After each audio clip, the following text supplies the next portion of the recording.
Neil Jostin let his cigarette burn to the filter without taking a drag. He didn't want the nicotine. He wanted the acrid smoke that reminded him of his mother. If he inhaled slowly enough, he could almost taste the ghost of gasoline and fire. It was at once revolting and comforting, and it sent a sick shudder down his spine. The jolt went all the way to his fingertips, dislodging a clump of ash. It fell to the bleachers between his shoes and was whisked away by the wind. He glanced up at the sky, but the stars were washed out behind the glare of stadium lights. He wondered, not for the first time, if his mother was looking down at him. He hoped not. She'd beat him to hell and back if she saw him sitting around moping like this. A door squealed open behind him, startling him from his thoughts. Neil pulled his duffel closer to his side and looked back. Coach Hernandez propped the locker room door open and sat beside Neil. "I didn't see your parents at the game," Hernandez said. "They're out of town," Neil said. "Still or again?" Neither, but Neil wouldn't say that. He knew his teachers and coach were tired of hearing the same excuse any time they asked after his parents. But it was as easy a lie as it was overused. It explained why no one ever would see the Jostins around town, and why Neil had a predilection for sleeping on school grounds. It wasn't that he didn't have a place to live. It was more that his living situation wasn't legal. Millport was a dying town, which meant there were dozens of houses on the market that would never sell. He'd appropriated one last summer in a quiet neighborhood populated mostly by senior citizens. His neighbors rarely left the comfort of their couches and daily soaps, but every time he came and went, he risked getting spotted. If people realized he was squatting, they'd start asking difficult questions. It was usually easier to break into the locker room and sleep there. Why Hernandez let him get away with it and didn't notify the authorities, Neil didn't know. He thought it best not to ask. Hernandez held out his hand. Neil passed him the cigarette and watched as Hernandez ground it out on the concrete steps. The coach flicked the crumpled butt aside and turned to face Neil. "I thought they'd make an exception tonight," he said. "No one knew it'd be the last game," Neil said, looking back at the court. Millport's loss tonight booted them from state championships 2 games from finals. So close, too far. The season was over just like that. A crew was already dismantling the court, unhinging the plexiglass walls and rolling astroturf over the hard floor. When they were done, it'd be a soccer field again. There'd be nothing left of Exie until fall. Neil felt sick watching it happen, but he couldn't look away.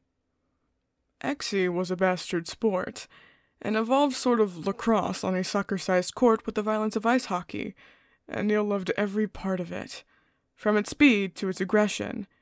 It was the one piece of his childhood he'd never been able to give up. "I'll call them later with the score," he said, because Hernandez was still watching him. They didn't miss much. "Not yet, maybe," Hernandez said. "There's someone here to see you." To someone who'd spent half his life outrunning his past, they were words from a nightmare. Neil leaped to his feet and slung his bag over his shoulder, but the scuff of a shoe behind him warned him he was too late to escape. Neil twisted to see a large stranger standing in the locker room doorway. The wife-beater the man wore showed off sleeves of tribal flame tattoos. One hand was stuffed into his jeans pocket. The other held a thick file. His stance was casual, but the look in his brown eyes was intent. Neil didn't recognize him, which meant he wasn't local. Millport boasted fewer than 900 residents. This was a place where everyone knew everyone's business. That ingrained nosiness made things uncomfortable for Neil and all his secrets, but he'd hoped to use that small-town mentality as a shield. Gossip about an outsider should have reached him before this stranger did. Millport had failed him. "I don't know you," Neil said. "He's from a university," Hernandez said. "He came to see you play tonight." "Bullshit," Neil said.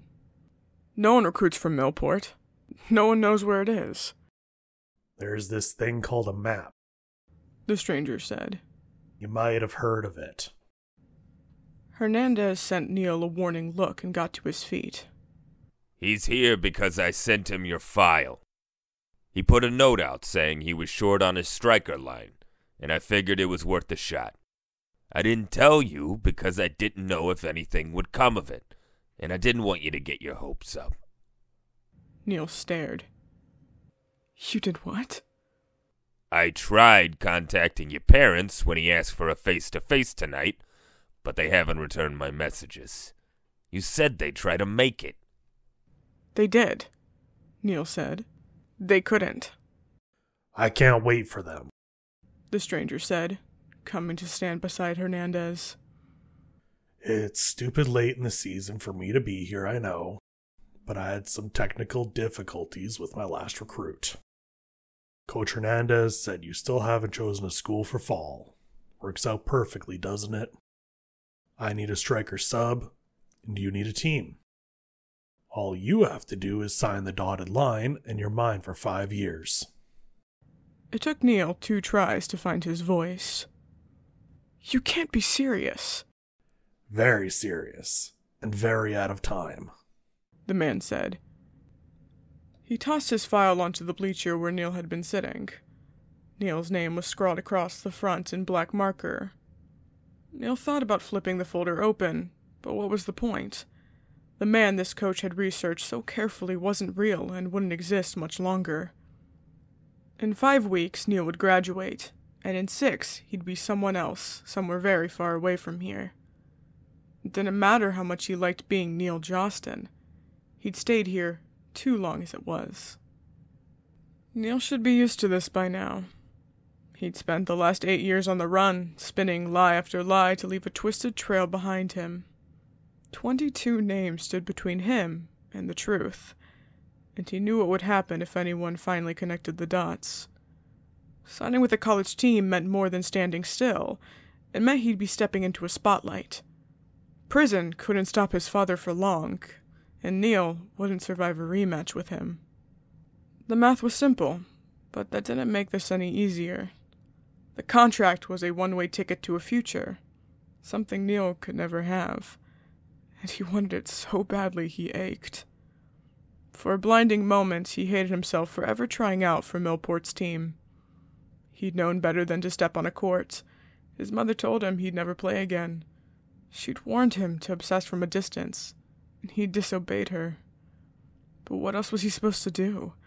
He'd run aground in Millport after her death because he didn't know how to go on without her.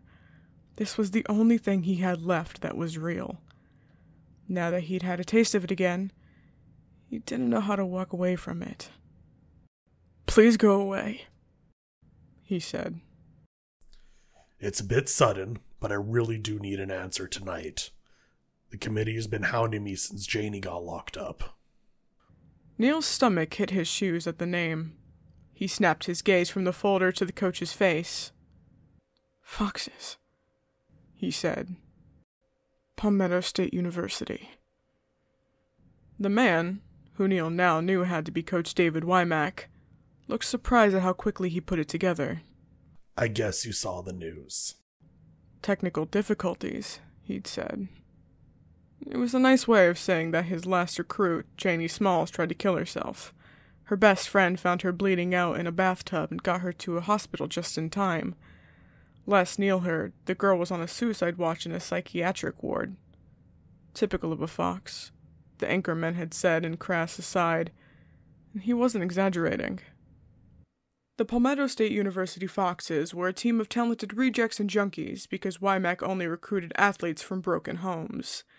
His decision to turn the Foxhole court into a halfway house of sorts was nice in theory, but it meant his players were fractured isolationists who couldn't get along long enough to get through a game. They were notorious in the NCAA, both for their tiny size and for getting ranked dead last 3 years running. They'd done significantly better this past year, thanks to the perseverance of their captain and the strength of their new defense line, but they were still considered a joke by critics. Even the ERC, the XE Rules and Regulations Committee, was losing patience with their poor results. Then, former national champion Kevin Day joined the line. It was the greatest thing that could happen to the Foxes, and it meant Neil could never accept Wymack's offer. Neil hadn't seen Kevin in almost 8 years, and he'd never be ready to see him again. Some doors had to stay closed. Neil's life depended on it. "You can't be here," Neil said. "Yet here I stand," Wymack said. "Need a pen?" "No," Neil said. "No, I'm not playing for you." "I misheard you. "You signed Kevin." And Kevin's signing you, so..." Neil didn't stick around for the rest. He bolted up the bleachers for the locker room. Metal clanged beneath his shoes, not quite loud enough to drown out Hernandez's startled query. Neil didn't look back to see if they were following. All he knew, all that mattered, was getting as far away from here as possible. Forget graduation. Forget Neil Jostin. He'd leave tonight and run until he forgot Wymack ever said those words to him. Neil wasn't fast enough. He was halfway through the locker room when he realized he wasn't alone. There was someone waiting for him in the lounge between him and the front door. Light glinted off a bright yellow racket as the stranger took a swing, and Neil was going too fast to stop. Wood slammed into his gut hard enough to crush his lungs into his spine. He didn't remember falling, but suddenly he was on his hands and knees, scrabbling ineffectively at the floor as he tried to breathe. He'd puke if he could only manage that first gasp, but his body refused to cooperate. The buzzing in his ears was Wymack's furious voice, but he sounded 1,000 miles away. "God damn it, Minyard. This is why we can't have nice things." "Oh, Coach," someone said over Neil's head. "if he was nice, he wouldn't have any use to us. Would he?" "He's no use to us if you break him." "You'd rather I let him go? Put a Band-Aid on him, he'll be as good as new." The world crackled black, then came into too sharp focus as air finally hit Neil's tortured lungs. Neil inhaled so sharply he choked, and every racking cough threatened to shake him apart. He wrapped an arm around his middle to hold himself together and slanted a fierce look up at his assailant. Wymack already said the man's name, but Neil didn't need it. He'd seen this face in too many newspaper clippings to not know him on sight. Andrew Minyard didn't look like much in person, blond and 5 feet even, but Neil knew better. Andrew was the Foxes' freshman goalkeeper and their deadliest investment. Most of the Foxes were self-destructive, whereas Andrew seemed keen on collateral damage. He'd spent 3 years at a juvie facility and barely avoided his second term. Andrew was also the only person to ever turn down the first-ranked Edgar Allan University. Kevin and Rico themselves set up a meet and greet to welcome him to the line, but Andrew refused and joined the dead last Foxes instead. He never explained the choice, but everyone assumed it was because Wymack was willing to sign his family as well. Andrew's twin Aaron and their cousin, Nicholas Hemmick, joined the line the same year. Whatever the reason, Andrew was blamed for Kevin's recent transfer. Kevin played for Edgar Allan's Ravens until he broke his dominant hand in a skiing accident this past December. An injury like that cost him his college contract, but he should have recuperated where he'd have his former team's support. Instead, he moved to Palmetto to be Wymack's informal assistant coach. 3 weeks ago, he was officially signed to next year's starting lineup. The only thing a dismal team like the Foxes could offer Kevin was the goalkeeper who'd once spurned him. Neil spent this spring digging up everything he could find on Andrew, wanting to understand the man who'd caught Kevin's eye. Meeting Andrew face to face was as disorienting as it was painful. Andrew smiled down at Neil and tapped 2 fingers to his temple in salute. "Better luck next time." "Fuck you," Neil said. "Whose racket did you steal?" "Borrow." Andrew tossed it at Neil. "Here you go." Neil! Hernandez said, catching Neil by his arm to help him up. Jesus, are you all right? "Andrew's a bit raw in manners," Wymack said, coming around to stand between Neil and Andrew. Andrew had no problems reading that silent warning. He threw his hands up in an exaggerated shrug and retreated to give Neil more room. Wymack watched him go before looking Neil over. He break anything? Neil pressed careful hands to his ribs and breathed, feeling the way his muscles screamed in protest. He'd fractured bones enough in the past to know he'd gotten lucky this time. "I'm fine, Coach. I'm leaving. Let me go." We're not done, Wymack said. Coach Wymack. Hernandez started. Wymack didn't let him finish. Give us a second. Hernandez looked from Wymack to Neil, then let go. I'll be right out back. Neil listened to his footsteps as he left. There was a rattle as he kicked the door prop out of its spot, and the back door swung closed with an antagonizing creak. Neil waited for it to click before speaking again. "I already gave you my answer. I won't sign with you," You didn't listen to my whole offer. Wymack said. If I paid to fly 3 people out here to see you, the least you could do is give me 5 minutes, don't you think? The blood left Neil's face so fast the world tilted. He took a stumbling step back from Wymack, a desperate search for both balance and room to breathe. His duffel banged into his hip, and he knotted a hand around its strap, needing something to hold on to. "You didn't bring him here." Wymack stared hard at him. Is that a problem? Neil couldn't tell him the truth, so he said, "I'm not good enough to play on the same court as a champion." True, but irrelevant, a new voice said, and Neil stopped breathing. He knew better than to turn around, but he was already moving. He should have guessed when he saw Andrew here, but he hadn't wanted to think it. There was no reason for a goalkeeper to meet a potential striker. Andrew was only here because Kevin Day never went anywhere alone. Kevin was sitting on top of the entertainment center along the back wall. He'd pushed the TV off to one side to give himself more room and covered the space around him with papers. He'd watched this entire spectacle and, judging by the cool look on his face, was unimpressed by Neil's reaction. It'd been years since Neil stood in the same room as Kevin. Years since they'd watched Neil's father cut a screaming man into 100 bloody pieces. Neil knew Kevin's face as well as he knew his own. The consequence of watching Kevin grow up in the public eye from 1,000 or more miles away. Everything about him was different. Everything was the same, from his dark hair and green eyes to the black number 2 tattooed onto his left cheekbone. Neil saw that number and wanted to retch. Kevin had that number back then, too, but he'd been too young to have it done permanently. Instead, he and his adopted brother, Rico Moriyama, wrote the numbers 1 and 2 on their faces with markers, tracing them over and over anytime they started to fade. Neil didn't understand it then, but Kevin and Rico were aiming for the stars. They were going to be famous, they promised him. They were right. They had professional teams and played for the Ravens. Last year they were inducted to the national team, the U.S. court. They were champions. And Neil was a jumble of lies and dead ends. Neil knew Kevin couldn't recognize him. It'd been too long. They'd both grown up a world apart.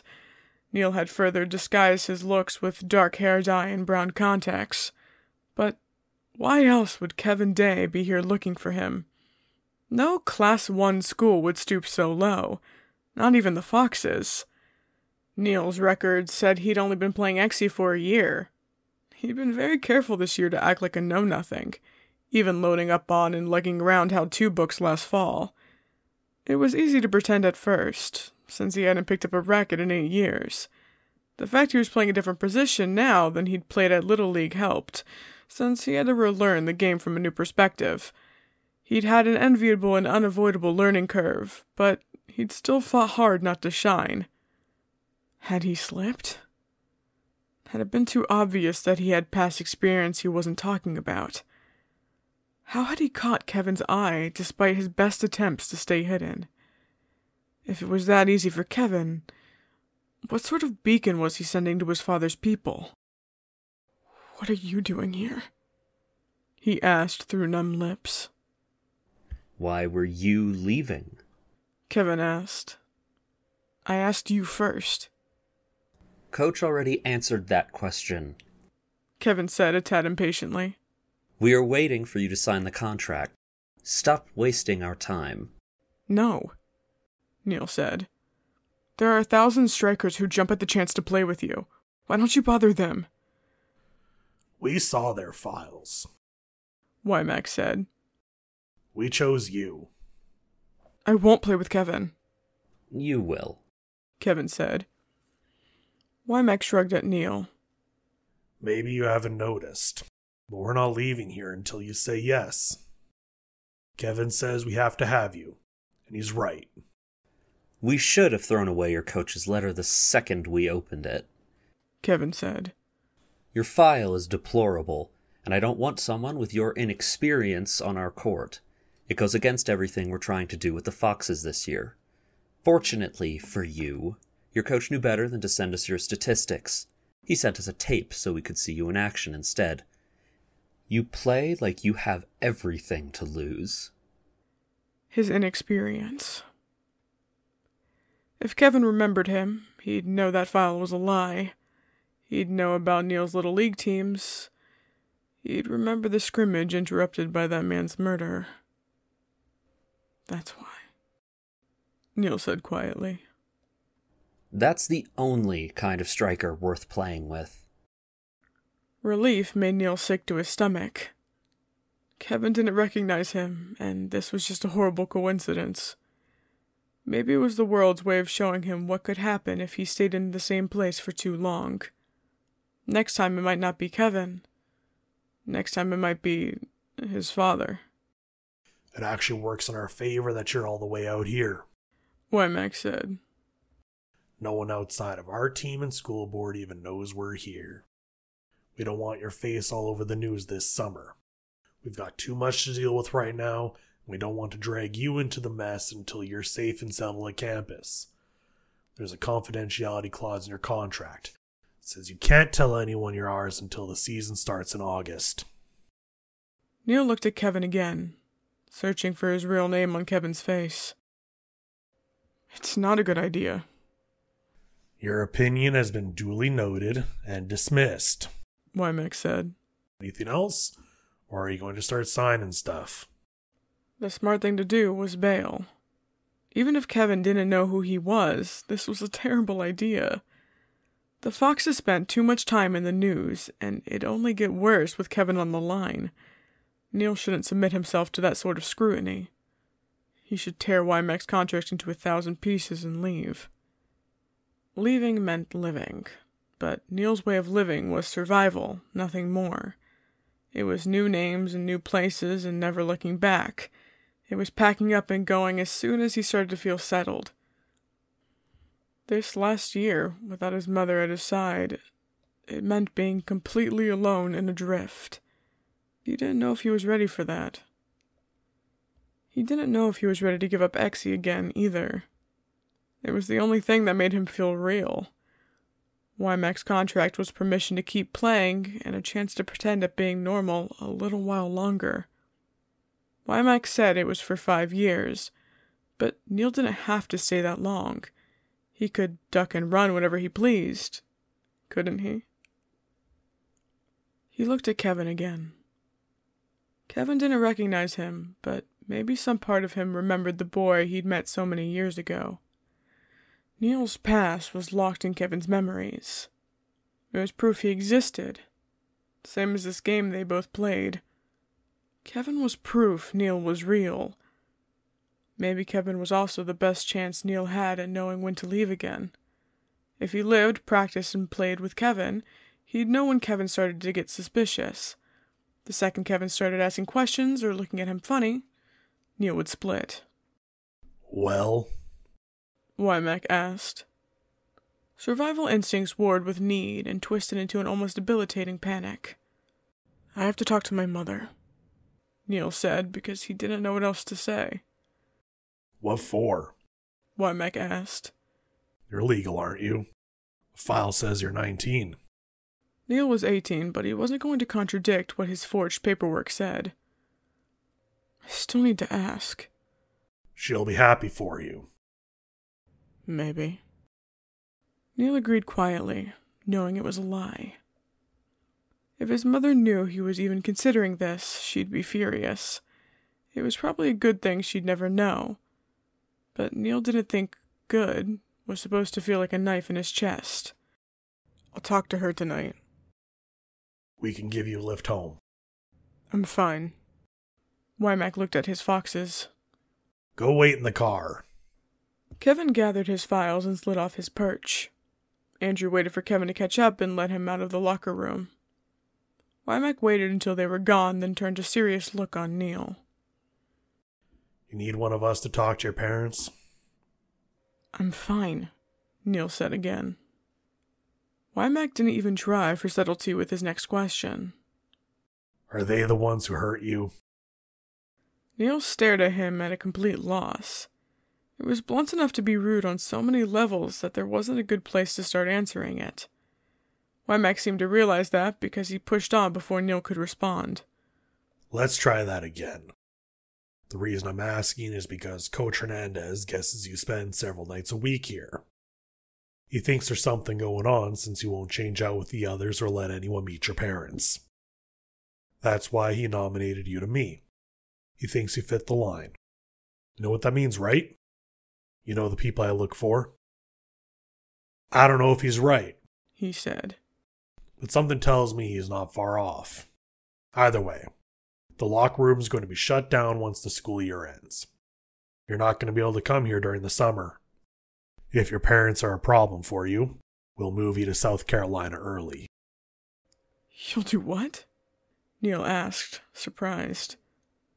Andrew's lot stays in town for summer break, Wymack said. They crash with Abby, our team nurse. Her place is full, but you could stay with me until the dorm opens in June. My apartment's not made for 2 people, but I've got a couch that's a little softer than a rock. We'll tell everyone you're there for conditional early practice. Chances are half of them will believe it. You won't be able to fool the rest, but that doesn't matter. Foxes are foxes for a reason, and they know we wouldn't sign you if you didn't qualify. That doesn't mean they know specifics. It's not my place to ask, and I'm sure as hell not going to tell them. It took 2 tries to get the word out. Why? Coach Wymack was quiet for a minute. Did you think I made the team the way it is because I thought it would be a good publicity stunt? It's about second chances, Neil. Second, third, fourth, whatever. As long as you get at least one more than what anyone else wanted to give you. Neil had heard Wymack referred to as an idealistic idiot by more than one person, but it was hard to listen to him and not believe that he was sincere. Neil was torn between incredulity and disdain. Why Wymack set himself up for disappointment time and time again, Neil didn't know. Neil would have given up on the Foxes years ago. Wymack gave him a second to think before asking again. Are your parents going to be a problem? It was too much to take a chance on, but too much to walk away from. It hurt when he nodded, but it hurt more to see that tired look settle in Wymack's eyes. It wasn't the pity he thought he could see in Hernandez from time to time, but something familiar that said Wymack understood what it cost to be Neil. He knew what it was like to have to fight to wake up and keep moving every day. Neil doubted the man could ever really understand, but even that tiny bit was more than he'd ever gotten in his life. Neil had to look away. Your graduation ceremony is May 11th, according to your coach, Wymack said at length. We'll have someone pick you up from Upstate Regional Airport Friday the 12th. Neil almost pointed out that he hadn't agreed to anything yet, but the words died in his throat as he realized he really was going. Keep the papers tonight, Wymack offered, pushing his folder at Neil again. This time Neil took it. You can fax the signed copies to me on Monday. Welcome to the line. Thank you seemed appropriate, but Neil couldn't manage it. He kept his stare on the floor. Wymack didn't wait long for a response before going in search of Hernandez. The back door banged shut behind him and Neil's nerves broke. He ran for the bathroom and made it to a stall just in time to dry heave into the toilet. He could imagine his mother's rage if she knew what he was doing. He remembered too well the savage yank of her hands in his hair. All these years spent trying to keep moving and hidden, and now he was going to destroy their hard work. She would never forgive him for this, and he knew it, and that did nothing at all to help the clenching feeling in his gut. I'm sorry, he gasped out between wet coughs. I'm sorry. He stumbled over to the sinks to rinse his mouth out and stared himself down in the mirrors that hung above them. With black hair and brown eyes, he looked plain and average. No one to notice in a crowd. No one to stick in one's memory. That was what he wanted. But he wondered if it could hold up against new cameras. He grimaced a little at his reflection and leaned closer to the mirror, tugging hard at chunks of hair to check his roots. They were dark enough that he relaxed and leaned back a bit. University, he said quietly. It sounded like a dream. It tasted like damnation. He unzipped his duffel bag enough to put Wymack's paperwork away. When he returned to the main room, the two coaches were waiting on him. Neil said nothing to them, but went past them to the door. Andrew opened the back door of Hernandez's SUV when Neil passed and gave Neil a knowing, taunting smile. Too good to play with us, too good to ride with us? Neil flicked him a cool look, sped up to a jog. By the time he reached the far edge of the parking lot, he was running. He left the stadium and the Foxes and their two good promises behind him, but the unsigned contract in his bag felt like an anchor around his neck.